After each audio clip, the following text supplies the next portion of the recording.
নমস্কাৰ বন্ধুসকল, আপোনালোকে চাই আছে খেলপ্ৰেমী আছাম ইউটিউব চেনেল। অলিম্পিকৰ পৰা যথেষ্ট ভাল খবৰ ওলাই আহিছে।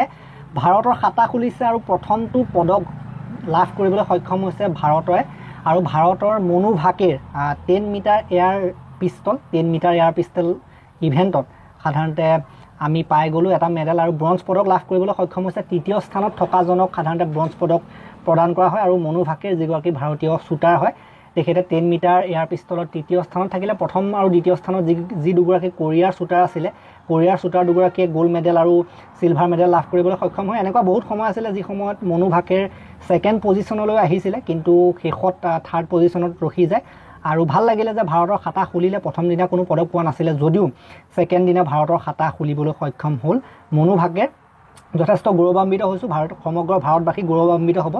আৰু আপোনালোকে দেখিছে স্ক্ৰীণত কিমান কি ব্যৱধান আছিলে, কিমান ব্যৱধানত কিমান পইণ্টৰ ব্যৱধানত কি হৈছিলে। গতিকে যিগৰাকীয়ে প্ৰথম গ'ল্ড মেডেল পাইছে তেখেতে অলিম্পিক ৰেকৰ্ড কৰি পেলাই এইটো গ'ল্ড মেডেল লাভ কৰিবলৈ সক্ষম হৈছে। আৰু কোৰিয়াৰটো কথাই বেলেগ, তেওঁলোকে সদায় প্ৰতিটো সাধাৰণতে শ্বট 10-10তে মাৰে। সেয়া আপোনালোকে যদি চাবলৈ যায় আৰ্চাৰী হওক, শ্বুটিং হওক, যিবিলাক নিচানা লগোৱা খেল সেইবিলাকতো প্ৰায় কোৰিয়াৰবিলাক পূৰা ধামাকা প্ৰদৰ্শন দেখিবলৈ পোৱা যায়। তেওঁলোকক বিট কৰাটো কঠিনেই আছে। বাকী যি কি নহওক, যিটো তৃতীয় পদক অলিম্পিকত এটা পদক পোৱাতে বহুত ডাঙৰ কথা, কাৰণ আটাইতকৈ বেষ্ট গোটেই বিশ্বৰ বেষ্ট প্লেয়াৰবিলাক যায়। গতিকে তৃতীয় যিটো পদক ব্ৰঞ্জ পদক সেইটো লাভ কৰিবলৈ সক্ষম হ'ল। ভাৰতৰ খাতা খুলিলে আৰু আমি আশা কৰিছোঁ যে নেক্সট যিবিলাক আৰু ইভেণ্ট আহিব সেইবিলাকত ভাৰতে পদক লাভ কৰিবলৈ সক্ষম হ'ব আৰু পদক পাবলৈ সক্ষম হ'ব। লাহে লাহে আৰু পদক পাব। দিন বাগৰি যোৱাৰ লগে লগে পদক পাই গৈ থাকিব।